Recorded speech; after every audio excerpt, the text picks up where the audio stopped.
One of my most valuable college experiences was working for the student paper, the College Voice. That's the college paper of the Mercer County Community College paper. Even as a student at William Patterson University, after I was done my community college phase, I was allowed to stay on and help out with the Mercer County Community College newspaper under the guidance and leadership of Professor Holly Catherine Johnson.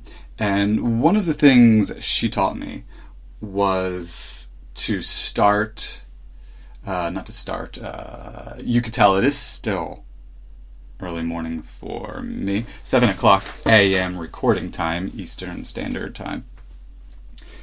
She always suggested thinking about things, two things I take away from, I take away a lot of things from her, but two concepts that she really instilled in my mind when it comes to talking to the world, talking to my fellow people in a sort of media context such as this.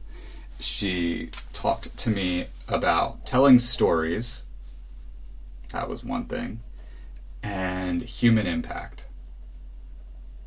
I asked her one time, said, I really want to write something about tax policy, but I have no idea how to write something good and meaningful about tax policy. It's very dry, could get abstract, etc. And her answer to that concern was really quite simple. She said, you want to find people who have been impacted by tax policy and tell that story. Which brings me to my next point.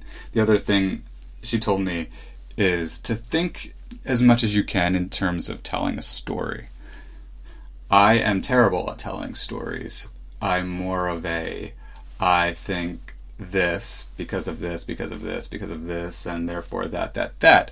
In other words, if I were to tell you a story, most of the quote-unquote stories in my mind are the stories of my developing thoughts on things.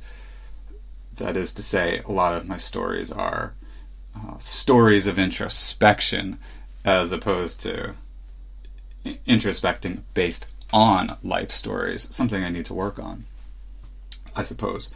Anyway, so a very brief story. Going to take you back to Saturday night.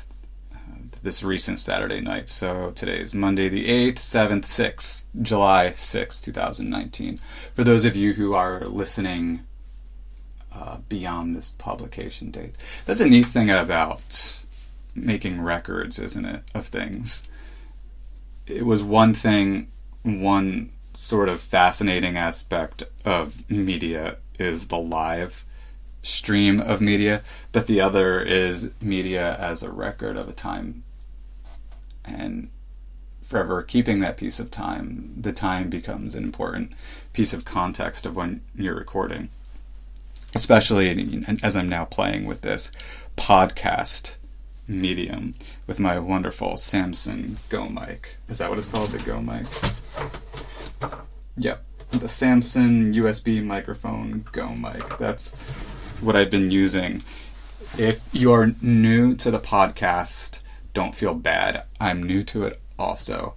You might know my story with respect to that. But I'm digressing way too much, so I'll get to that a little bit later. Back to the story. So it was Saturday, July 6th, 2019, so just 2 days ago from when I'm recording this. And it's around 3, 4 o'clock, I guess. And as you may or may not know additional context, my wife and I just moved to Basking Ridge, New Jersey. We moved into a condo. It is our first owned property. It's very, very special. Do you know what I hate about Windows? One thing I don't like about Windows, it sends you like all these little pop-up ads. There's one thing I miss about my Mac. There are a lot of things I don't like about the Mac, including the fact that I know that a lot of exploitation went behind the manufacture of it. Another story, another time. It's amazing how easy it is to digress, isn't it? I had it when I was in high school. I was actually part of a creative writing club, and we called it Tangents at Lawrence High School. I think that was the name of the literary journal too, but I can't remember. That was so long ago now. Back, I graduated in '04, so yeah, that was some time ago. So it's Saturday afternoon. We've just moved in about a week ago, and so we just got our couch. We just got our couch Saturday. So we've been in our condo about a week and a half, 2 weeks, something like that. And we hadn't had a couch, which means watching TV was a pretty uncomfortable experience, actually. Sit in chairs and wish we could just kind of lay down because we've been really busy lately. It's that or watch TV in bed, and the problem with watching TV in bed too early is it hurts your back, and by the time you're ready to go to bed, at least for me, suddenly I'm not tired anymore because I've been in bed all day, and I've got like a psychological problem with that. Anyway, so we're watching TV on our brand new couch. It's called a chofa. It's this small blue chofa, and it's very comfortable. And we're watching Designated Survivor on Netflix with Kiefer Sutherland. Fine actor, by the way. Really only the third work of his that I've seen. I think it was called Flatliners, I want to say. That may go back to the 1990s. It's a pretty old movie. Something I saw when I was a kid. I knew who Kiefer Sutherland was because in my acting days I was very interested in Donald Sutherland. Not very interested, but a fan of his. And I saw 24 when it first came out. That was during my high school years. 24 had just started, and I had been a fan of it. Anyway, since then I hadn't really seen anything with Kiefer Sutherland, and we decided to give Designated Survivor a chance. I'm actually not sure why we did. Anyway, we had since been hooked, and we were watching this particular... We started binging on Saturday night on this nice, comfortable couch, and after a few episodes, I started to feel this immense irritation and frustration and sadness and like all of these negative feelings. And it wasn't very personal, though. That is to say, it was a personal experience. But I wasn't really bemoaning my existence or anything like that. I was frustrated with some of the political points that the show was making. And I think the concept that really hit me most viscerally, the one that got me the most, was the segment where they were talking about people. This is on the show. This is an interesting thing about the Designated Survivor. The first two seasons sort of go one way. It was on, I think, ABC. And then Netflix takes over the show, and suddenly they can curse and have sex and all these things. But also just the writing gets a lot more, I think, in-your-face political. And one of the segments talks about how people don't always have access, diabetics don't always have access to insulin. And wow, that made me so mad.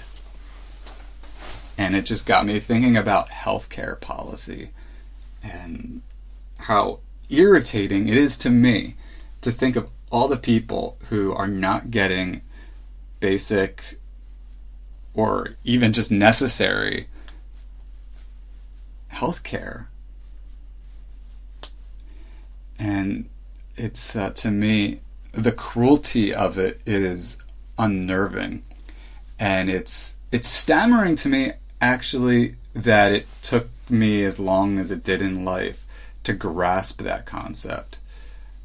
That's why I think that's why one of the reasons why I'm so why I take so seriously the subject of philosophy as something behind our politics, because it's important to understand, for me, like how you get to certain convictions, such as this idea that healthcare isn't the notion that it's somehow not an ethical imperative to ensure that everybody has the healthcare that they need. And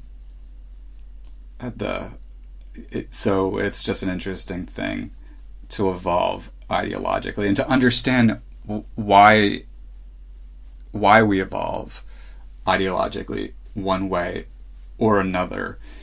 Because, and I imagine there are conservatives and libertarians who might relate to this point. I never had an intention during my Republican or libertarian phases to be callous or mean or have a destructive view.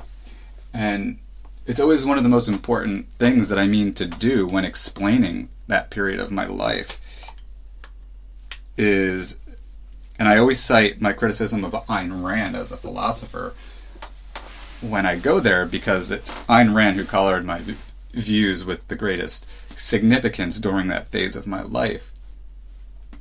The truth is, I just had this, and I've said this before, I'll say it again, I just had actually a really overly idealistic view of what human nature was like. I was sort of staunchly libertarian, not just in a political sense of the terms, but also in a sort of metaphysical, ontological, psychological sense of the term. That is to say, I think I overestimated not just the degree of free will that, in my belief, that we had as people, but the degree of ease with which we can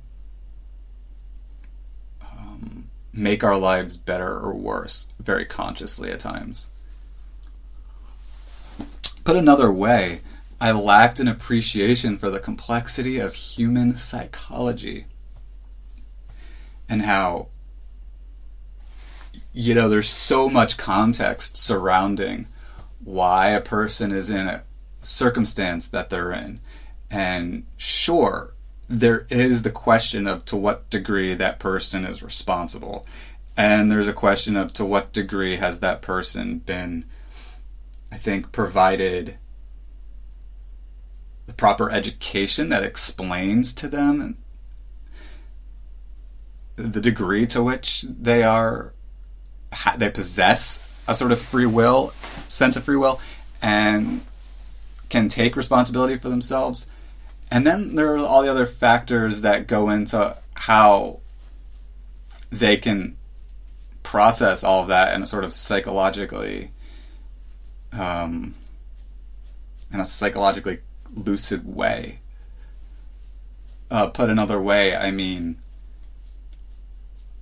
it can be really difficult to concentrate properly and process things correctly when, put simply, when you're anxious. But there are a lot of causes for anxiety. And there are also other things like depression or other aspects of mental illness or external circumstances in your life, contexts that induce these awful psychological experiences. And the fact is, also, some people were lucky enough, I think, to handle it better than other people for a variety of reasons, or at least make it appear to be the case. One of the things I always admired about my grandfather is that he always seemed so psychologically well in life. He always seemed so confident and so unjaded, or so...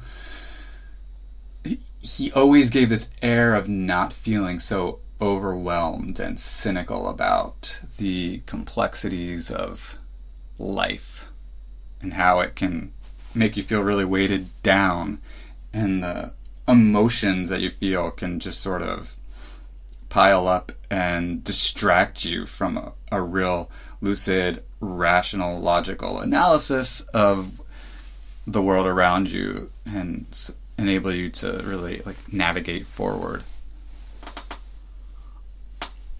Am I being too abstract? I always try to anticipate what my so-called critics, I don't know why I said so-called, what my critics might be thinking about me when I say things. But for me it's personal because anxiety is something that I deal with. And anxiety messes with your mind. It can be hard to do something as simple as a podcast, for example. With anxiety, when you become so worried about how you're going to be perceived, that suddenly you gaffe like crazy or can't say anything because you're so worried about what your first thought should be. Is it the right thought? What are the problems that could be caused by saying that thought? Are you going to make yourself look stupid? And your mind just goes all over the place, unable to just share itself without so much concern. And so, applied to life in general and navigating your financial life and your professional life with such excellence can be difficult, not because you are or are not competent, but just like the psychological factors alone. And that's just like one element of it. Anyway, where was I going with all of this then? It used to be for me that my understanding of human nature was such that it was simple to me, this idea that wherever you are in life, you just tough it out and move on forward, and that's that. And I'm not saying that I suddenly don't think one should, quote, tough it out. Of course we should be, quote, tough. We should be confident and strong and all those positive kinds of things. But obviously, it's just not always so simple for people. And that is something, it's ironic because anxiety and depression are things that have been rather lifelong for me throughout the 33 years of my existence thus far. And for me, it was like, I think almost, well, I'm not going to let it define me. So I'm going to be, because, right, I was staunchly libertarian, laissez-faire capitalist libertarian, even during a phase when I suffered extreme poverty and depression and anxiety and all these like negative things. And I would just say to myself, Sean, you just gotta tough it out. People have had it worse. And it would be that simple. But there's also the question of what it means to be compassionate and have sympathy or empathy, those kinds of things. And understanding the ethical imperative of compassion as an ethical concept, that's been, in terms of ethics, and wrapping my mind around, what's the right thing to do, what's the wrong thing to do in life in general, and how do you make that determination. The word compassion became, to me, the best word. And that's where, like, being a sort of writer or writing-oriented thinker, very verbal thinker, as well as a philosophical thinker, came to work out for me. Because as I was contemplating ethics, ethical principles and such, and thinking about egoism and self-interest and these kinds of concepts, one thing that concerned me was, is there some kind of balance? Do you have to be either an egoist or an altruist? What is actual altruism? Does altruism have to be self-sacrificial, the way that like Ayn Rand and libertarians describe it. Do we have to be totally altruistic or totally egoistic? How do we come at some notion of a balance where we can care about ourselves and care about others in a healthy way? And what does that mean? And why might it be the case that we would be bound to that as opposed to being egoistic or altruistic? It's in that context that I'm going to share with you this comment I got. I have a friend. He is a libertarian. He lives in Texas. His name is William Scott Smith. I'm sure he doesn't mind my bringing him up. We correspond a lot on Facebook. We talk mostly about politics, though he's also a filmmaker. So if you're a aspiring movie producer and you're looking at someone you might want to fund, I don't know. It's a name you might want to Google or not. They say it's not what you know, it's who you know. As if I had any clout. As if it made a difference whether I say, check him out or not. No, the point is, with respect to that, though, I actually really, and this will come back to my point actually, I really care about the fact that we all have these goals in life, these dreams, and sometimes it feels like nobody cares. I know because I guess I've been doing these different multimedia projects almost daily now since April, and I'm pretty lucky that I've got a lot of support. My wife is really supportive. A friend of mine, Montanez Stills, is very vocally supportive. David McDermott, very vocal and supportive. Dory, my old dear coworker and friend, John Kashmir,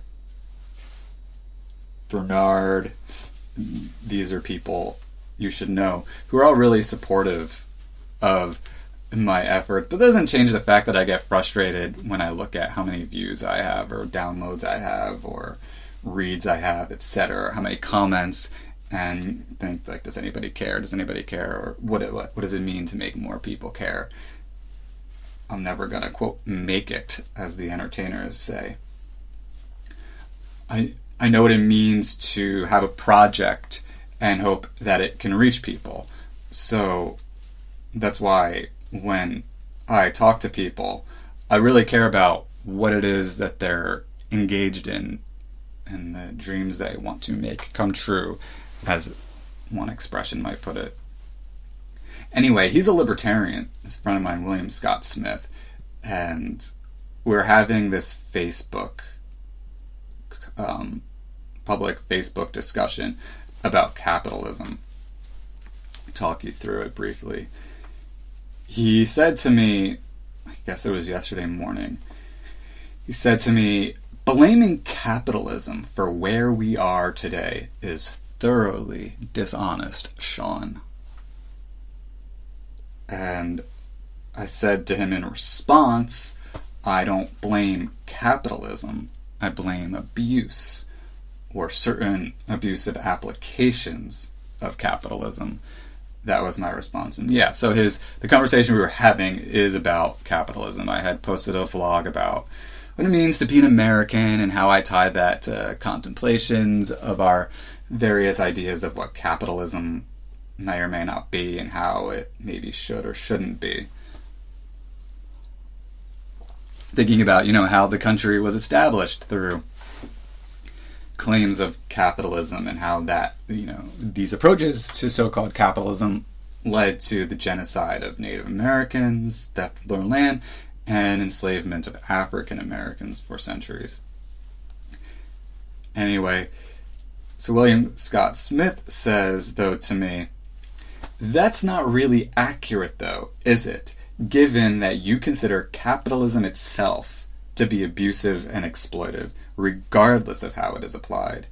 In your very premise, you ask if no ethical form of capitalism can exist when, in terms of opportunity and individual freedom, capitalism is the only ethical system. But it's not fair to everyone, and it makes some people poor, boo-hoo-hoo. So what? The issue of fairness must be approached outside of the economic system, in places like education and civil rights, is what he says. And I wanted to talk to you about that, folks. Again, because I'm thinking about compassion and the question of the ethics of compassion and how we derive that fundamental ethical principles. And for me, going back, understanding that I had no real explicitly defined ethical principle until I started reading Ayn Rand, because I didn't receive an education on philosophy. Any learning I did on philosophy up until I was 22, I think, was, well, I didn't have any. It was all implicit. That is to say, there's the values that your parents, your family, and your friends have, and what you agree with or disagree with. And I've talked to you about this before, but most of my so-called philosophical ideas pre about 22 were related more so to questions of aesthetics or interest in atheism. I mean, those were the only really deeply held notions of possible ethical ideas that I possessed. Because in Lawrence High School, philosophy is not a requirement. In the state of New Jersey, for high school students, philosophy is not a requirement. My opinion, political opinion, is in education, philosophy should absolutely be a requirement. I have to wonder how I might have developed differently as a human being if I had received a comprehensive, well, I don't know if comprehensive is the right word, but think about this. We learn a lot more math than is necessary in life. And I don't mean that with any disrespect to the wonderfully brilliant mathematicians in our universe, and no disrespect to the teachers, none whatsoever. But the fact is, I have not used much more than arithmetic in my life. Algebra? Not even really. I mean, maybe in a really subconscious sort of implicit way, like what is X, based on like deductive reasoning, but even that, I mean, is actually more basic logic than it is math per se. And even the little bit of logic I learned in my college math, I found not applicable or relevant to the straightforwardness of my understanding of logic, which goes back to Aristotle's principle of non-contradiction. To me, it's straightforward. Something is either not a fact or is a contradiction. Really, the two ways to understand whether something is true or false. You can either empirically validate it, or you can find through logical analysis an obvious contradiction. I get that there is identification of fallacies that might help us understand types of contradictions or distortions of facts, etc. But I just don't see the mathematic element there. Point being, then, I believe that the way education is now, we throw a lot on students that really just isn't necessary. And you have to question the ethics behind why we inundate people with so much, I don't know, to say that as we compare to China or Singapore or Korea or Japan or Finland or whatever, that we can cram more STEM knowledge in the brains of our kids, I don't know, that's really irrational and besides the point of what education is really supposed to do. And I don't think this is fundamentally a mistake of liberals or conservatives or Democrats or Republicans or what have you. I suspect that it's much more complicated than that, though I could be wrong. I mean, I think part of it is, well, education is quite a topic. And by the way, if you're wondering about any contextual additional information, I work at a community college and have been working in higher education now since 2016. So I've got some experience working with students and getting a picture of what things look like, people coming out of high school and the education they seem to have received and or retained or not have received and or retained. And to me, it's horrifying that we don't receive basic philosophy as an education. Again, I mean, taking this back to ethics, though, how do you know how to treat someone? We have this big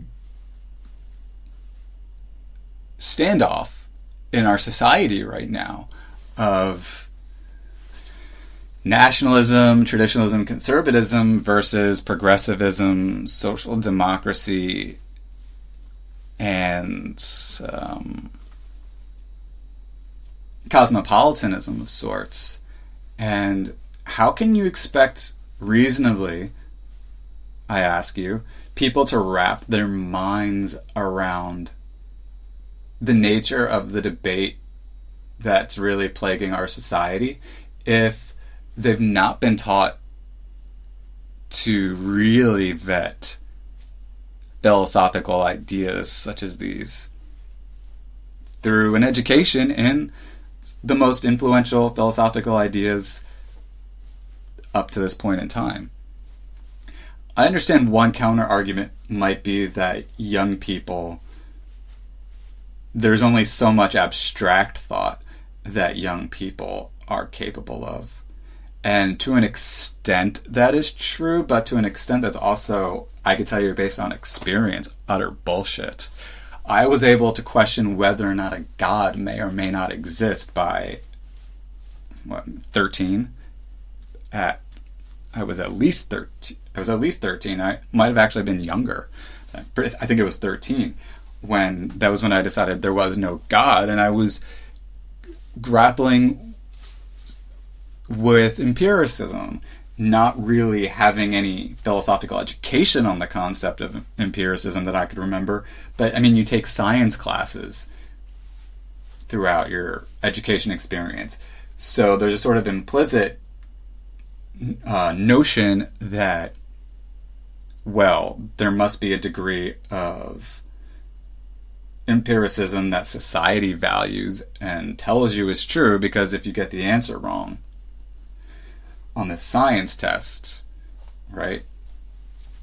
But beyond that, and again, it is really sort of implicit, isn't it? Especially in a postmodern, multicultural society where you're grappling with, okay, you're telling me that this science has to be sort of true or false, but we live in a world with all these different religions and ideologies, and I'm supposed to, accept them, reject them, why or why not? And we say things like, maybe you shouldn't bully people, which of course I agree with, but you also tell people that no one's idea is wrong, unless of course it's a bullying idea. Or, I don't know if that's the talking points that is so widely used or how widely used it is, but I do know that postmodernism is a prevalent philosophy, even if it's not always explicitly, even if people aren't walking around saying, hello, my name is such and I'm a postmodernist.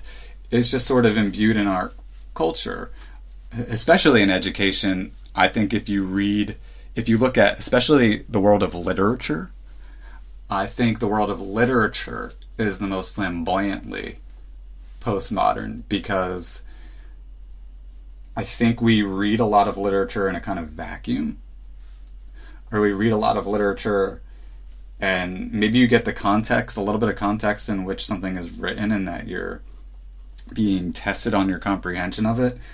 But what about the relationship between literature and philosophy? That is, what are the fundamental principles, philosophical principles, either implied or explicit, that is really so paramount to like the story you're being told? Let's think of an example here that everybody could relate to. One thought that comes to my mind would be, let's just take, I think something a lot of people know is F. Scott Fitzgerald's The Great Gatsby. Now, on a sort of superficial level, there are some great values to the story, like how, and I don't know that these are the terms that would be used, but essentially, look at the potential nihilism that can surround the world of wealth, I think is a idea that comes from that story. But there's a lot of notions that don't get considered in The Great Gatsby that leave a sort of, in my opinion, like a improperly examined approach to contemplating the themes in that book.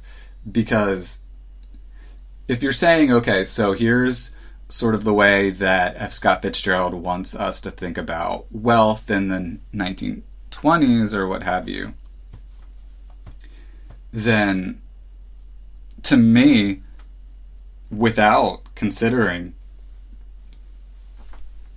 ethical principles in a at least basically intelligent way, I think you're just doing people a misservice. It might be really easy to run away with hating money reading that book, or hating success reading that book, or feeling really dark. And I mean, those are ideas that are legitimately things to contemplate when reading that book. I'm not trying to take that away from it. But what I'm saying is, how do we think about these ideas a little bit more intellectually? And what happens when you don't give, especially young people, an ample opportunity to do that? And the thing is, and I don't like when people say that young people can't handle philosophy, because it's just not true. Frankly, look at how religious communities are. Now, I'm not saying we need to indoctrinate little children with philosophy. It's not fair to, well, I mean, first of all, it's inevitable that we're all going to have certain values instilled in us through our youth, and that at some point we have to question that. But that's the whole point, is at least we should be teaching people how to question everything very thoroughly, and explain to them sort of an array of philosophical options they might want to consider as they sort of question everything. And look, I don't mean to digress so much into philosophy here. Actually, that's because that's not even the point that I was hoping to make today. I was actually hoping to talk more about political activism, but I guess it's important to get to how I view political activism by really having some conversations about ethics, and why it's so important to have a discussion on ethics that I think has to start a little bit younger than maybe you take a philosophy course, maybe in college as an elective, some kind of required social sciences or humanities elective. I think that is to shortchange people educationally. certainly when you think about the fact that you may only live once and you never know how long life could be.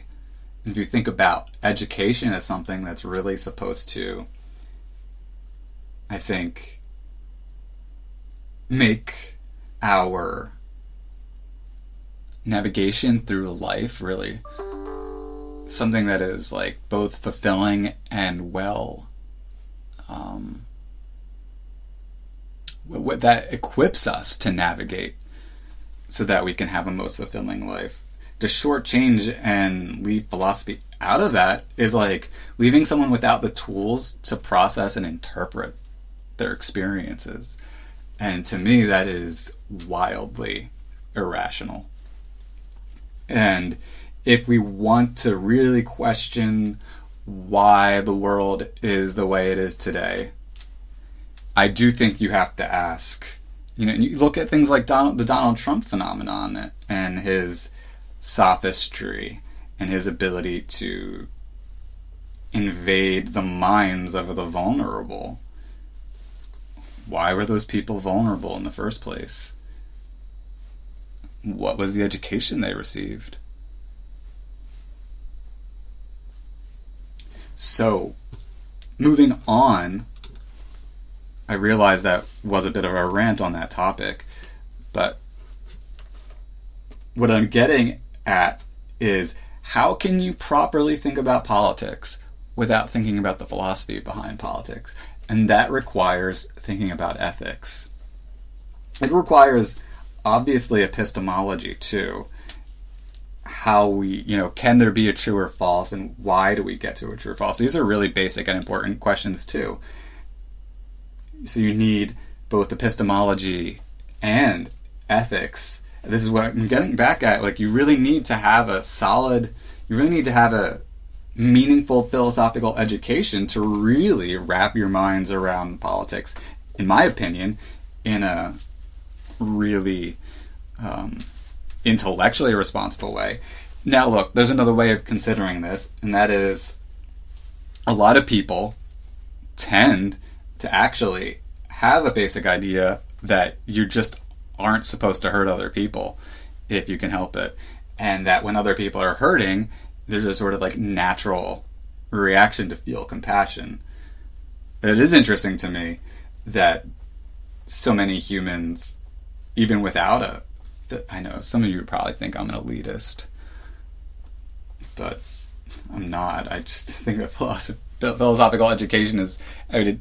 would you think I was an elitist if I thought people needed basic arithmetic to count? Or, to learn the alphabet to read? Anyway.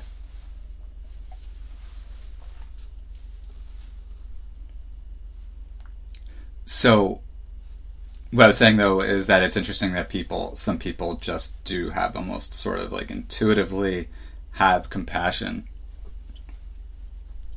That's a sort of, I think, more psychological conversation. That's not really my field of expertise to delve into why that tends to be.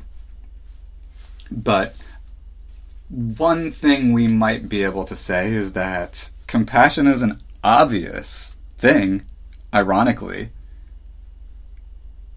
Ironically, it's very obvious. Because, why? Because, essentially, humans are in one of sort of three kinds of states, really. You're either in a state of, like, degradation, of damage. In other words, you're either hurting yourself or experiencing some kind of hurt or harm or detriment. You're in a sort of neutral place, or you're self-improving. Right? And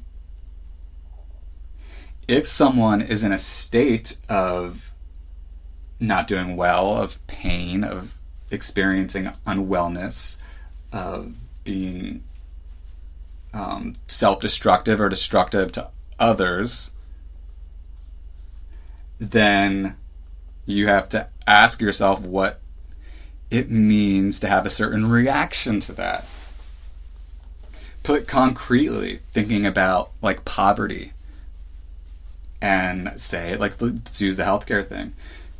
I think that's probably, aside from bringing Donald Trump to justice and getting him out of the presidency and hopefully convicted in a court of law and in jail for, among his crimes, obstruction of justice and violation of the Emoluments Clause and abuse of power, I think healthcare is probably number one priority. So I think really bringing Trump and the gang to justice and healthcare, I think, are like twin priorities, at least as I understand what my political activism efforts mean to me at this point in time. But if we just take a moment to think about what it means that someone may not have access to the proper health care, what that really means. To say that you're extremely poor. Who knows why? There's so many reasons why we end up poor. And a lot of it from my experience of poverty and the impoverished people I've also spent a lot of time with and been poor with. I know how much psychology plays a role. And I'm not saying that psychology is the only cause of poverty. And I'm not saying that people with economic success don't have psychological issues either are not related, or that someone who is doing well economically or financially can't have similar psychological problems that they just responded to in a different way. But I mean, let me ask you this. How many people do you know who feel confident that they can, quote, achieve their dreams, close quote? I can't tell you in life how much cynicism I have been exposed to. I cannot tell you how many people I know who do not go after what they really want in life because they think that it's not worth it, because it will never happen anyway. And I think that's just damn awful. Just damn awful. Because it's delusional. Look, I'm not one of these people who thinks like, ooh, law of attraction, fix it in your mind, whatever it is you want in life, and it's absolutely going to happen. I don't have that. I don't delude myself with that. But that's not the same thing as saying, I mean, if you're logical about your approach to things, you could be very constructive and creative and successful to a certain degree. There are factors that you can't control in life. There are no guarantees, but confidence goes quite a long way. As does overcoming adversity by saying, well, maybe right now at this moment in time, whatever it is I'm trying to achieve, there are this list of factors that are preventing it, and maybe I haven't figured out how to address them properly. And maybe it feels like I've exhausted all my options, but maybe there's still hope. I want to still have hope. Isn't there is it a 50 Cent? Did he say to get rich or die trying? Or is that an expression of some significance? I'm gonna Google that. Why is that in my mind? I'm not saying that life is all about, yeah, get rich or die trying. 50 Cent. I'm not saying it's funny to, like, you can sort of remember something. I know I talked about this before, and like, is it really exactly how I remembered it? But I think there is something to that title, Get Rich or Die Trying. That it's not so much that it's about getting rich. I don't think the meaning of life is getting rich. I think the meaning of life is living well, being healthy in all aspects of life, thriving.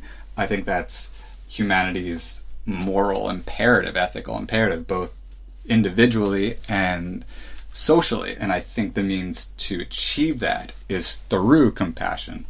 Obviously, there's a lot more to say about compassion than I think I'm going to have the time to do today. So there probably will be a part 2 tomorrow, but because all this ends up being a lot more loaded than I expected it was going to be. That's an interesting thing. That's why I love extemporaneous talking, is you have these ideas, you have these things you want to talk about, and unless you've already written about it and have written yourself a script, you only know so much about where you're going to go. But you end up really unveiling a lot of truth about what you've got in your mind on a topic, don't you?